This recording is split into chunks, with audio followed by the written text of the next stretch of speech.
Salut, c'est Trado, je suis content de vous retrouver pour la mise à jour de l'indice parisien. Comme d'habitude, on commence avec les unités de long terme, les unités mensuelles. Donc la tendance est évidemment toujours haussière, elle n'a pas pu changer en 2 jours.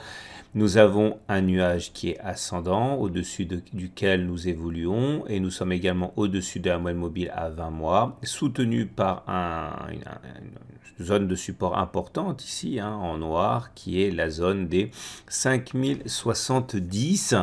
Donc nous sommes dans une situation où pour l'instant il n'y a pas de souci à se faire pour le long terme. Nous bloquons néanmoins sur une zone de résistance ici qui est comprise entre, on va dire, 5530 et 5670. Cette zone pour l'instant est intraitable, mais cela ne suffit pas pour convenir d'une tendance baissière. Pour l'instant, c'est une difficulté. On enchaîne avec les données hebdomadaires.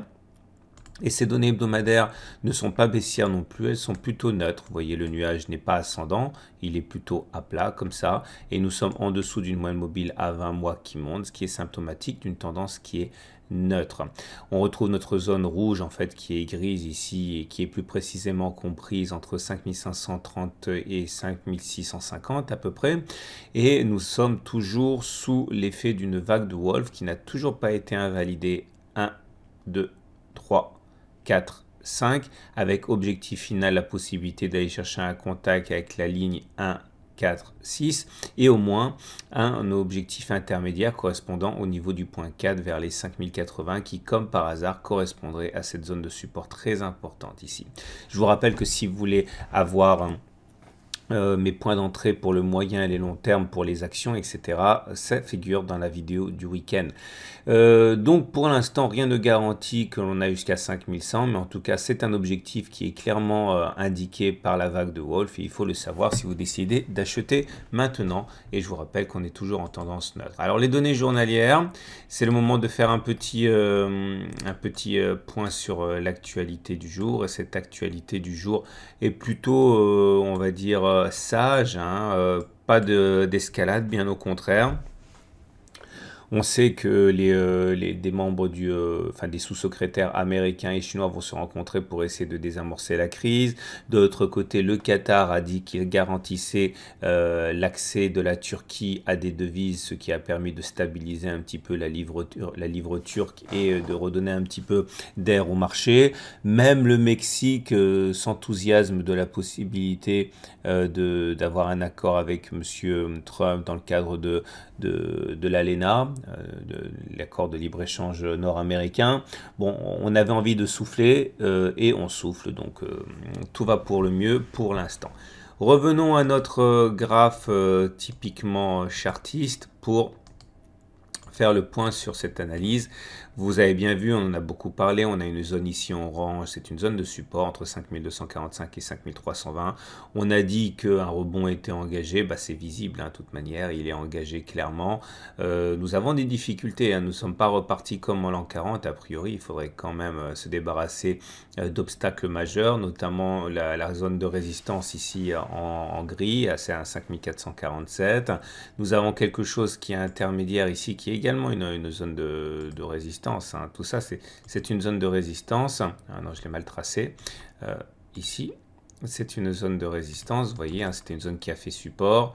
Une fois qu'elle a été cassée, elle a changé de polarité et est devenue résistance. C'est sur ça précisément qu'on a bloqué. Donc, vous voyez, on n'est pas non plus libre de tout mouvement. Je n'ai pas fait figurer cette résistance parce que sinon on ne voit plus rien. Mais en tout cas, elle est bien là.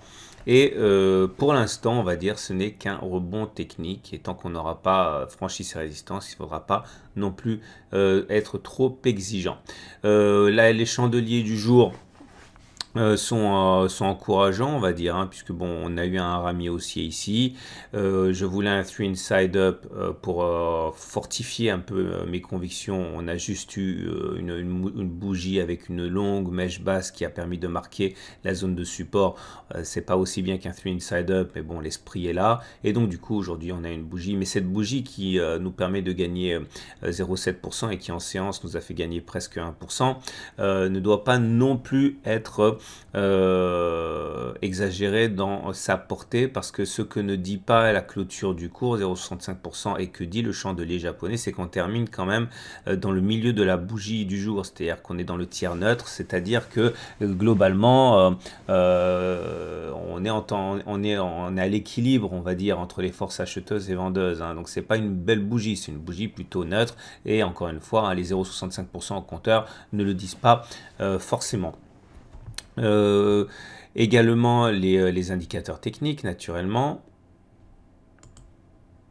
Alors les indicateurs techniques sont, on va dire, symptomatiques d'un rebond technique, hein. Bon, je vous avais expliqué pourquoi je visais la moyenne mobile à 7 jours, c'était il y a 3 séances, tout simplement parce qu'on avait réintégré les bandes de Bollinger, ici vous voyez, sortie des bandes de Bollinger, réintégration des bandes de Bollinger, et dans ce genre de situation, eh bien, statistiquement, on va chercher la M7. Et on allait chercher la M7, on a même dépassé la M7, et normalement si on clôture au-dessus de la M7, on s'ouvre la voie de la M20. Regardez ici, on a clôturé au-dessus de la M7, M20, on a clôturé au-dessus de la M7, M20. Enfin bon bref, il est rare que l'on aille plus bas que les précédents plus bas avant d'aller chercher la M20. Bah, parfois c'est un peu plus compliqué, c'est comme ici, regardez, on est passé au-dessus de la M7, on est allé plus bas, et on avait expliqué ça il y a un mois, que du coup c'est ce qui me permettait de viser la M20, puisque quand on ne respecte pas cette règle que je viens de mentionner, généralement on va plus haut que la M20. Donc voilà, soit on va faire la M20, soit maintenant on décroît, et dans ce cas on pourra viser plus haut que la M20. Mais pour l'instant, normalement, ça c'est une bougie qui nous amène à investir, à viser la moyenne mobile à 20 jours. Cela étant, à titre personnel, j'aime vraiment pas la tournure de cette bougie, hein, je vous ai dit, parce que la mèche longue et la mèche haute est quand même bien longue, hein. Donc autant j'ai visé la M7 que je vais pas nécessairement viser la M20 à cause, encore une fois, de cette bougie que je viens de mentionner et qui ne m'inspire pas terriblement confiance. Et puis également autre chose au niveau de l'Ichimoku dont je vous parlerai un petit peu plus tard. Regardez également les indicateurs techniques qui délivrent des signaux de court terme positifs, notamment le CCI qui est un de mes indicateurs préférés, qui sort de la zone de survente. Et vous voyez, quand le CCI sort de la zone de survente, comme c'est le cas ici, généralement on va plus haut. Là on est allé plus haut, ici on est allé plus haut aussi. Ça fonctionne pas à tous les coups, hein, mais ça fonctionne plus souvent que ça n'échoue, on va dire. On a eu un signal équivalent avec le RSI il y a 5 jours, hein, j'en ai parlé, puisque le RSI sortait de sa zone de survente, c'est le même esprit, hein, ça donne des signaux de très court terme aussi. Maintenant, il ne faut pas se leurrer non plus, puisque vous avez la tendance de fond maintenant au niveau des indicateurs qui n'est pas bonne, notamment avec le Trix qui a croisé son signal, et le Trix est un indicateur bien balourd, hein, qui donne des signaux plutôt fiables. Il se déclenche très peu ces signaux, mais quand ils sont là, généralement, ça fonctionne bien. Et puis surtout, regardez les volumes, ils sont complètement anecdotiques, hein, ce qui montre que là, on remonte vraiment sur du vent, hein. Il n'y a pas de conviction acheteuse, il n'y a pas de montée des volumes, donc je suis assez, vous l'avez compris, méfiant. Néanmoins, difficile de spéculer à la baisse maintenant alors qu'on n'a pas véritablement de signal de faiblesse, hein, bien au contraire. Voilà, ça sent quand même l'attentisme. Regardez pour terminer l'Ichimoku. Et l'Ichimoku, voilà, il donne des signaux neutres, hein, voilà, le nuage est horizontal comme ça, et les cours et la lagging span est même dans le nuage, donc voilà, tout ça c'est neutre. Maintenant, j'aimerais vous parler d'un signal dont je parle d'ailleurs dans le module d'initiation à l'Ichimoku. C'est un signal baissier moyen, puisque vous voyez, on est dans une situation où les cours sont sous le nuage, et la Tenkan vient de croiser la Kijun à la baisse. Ok, alors ne vous faites pas avoir, hein, tous les croisements Tenkan-Kijun ne sont pas des signaux baissiers, hein, bien au contraire, la plupart d'entre eux ne sont pas des signaux baissiers, ce sont des signaux sans importance. Par contre, ça, c'est un signal baissier. Croisement Tenkan-Kijun avec Tenkan et Kijun dans le nuage et les cours en dessous du nuage, ça alerte. Voilà, donc vous comprendrez qu'il y a tellement d'éléments haussiers et baissiers qui se contredisent, et encore une fois, c'est typique d'une séance de rebond technique. À titre personnel, je vais jouer la prudence. Mon objectif de swing trading, c'était la M7. Maintenant, je vais laisser souffler et attendre de voir si on a quelque chose d'un petit peu plus patent, hein, à se mettre sous la dent à court terme.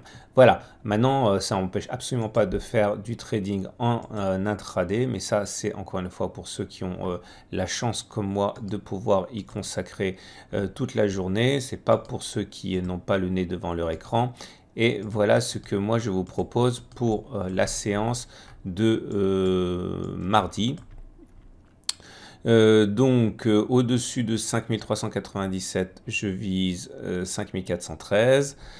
Pour l'instant, tant qu'on passe pas les 5386, un retour sur les 5367 est à privilégier. Et après, voilà, il n'y a plus qu'à suivre les flèches avec les supports et les résistances de référence pour moi. Voilà, je vous souhaite une très bonne journée et je vous dis à demain pour la mise à jour.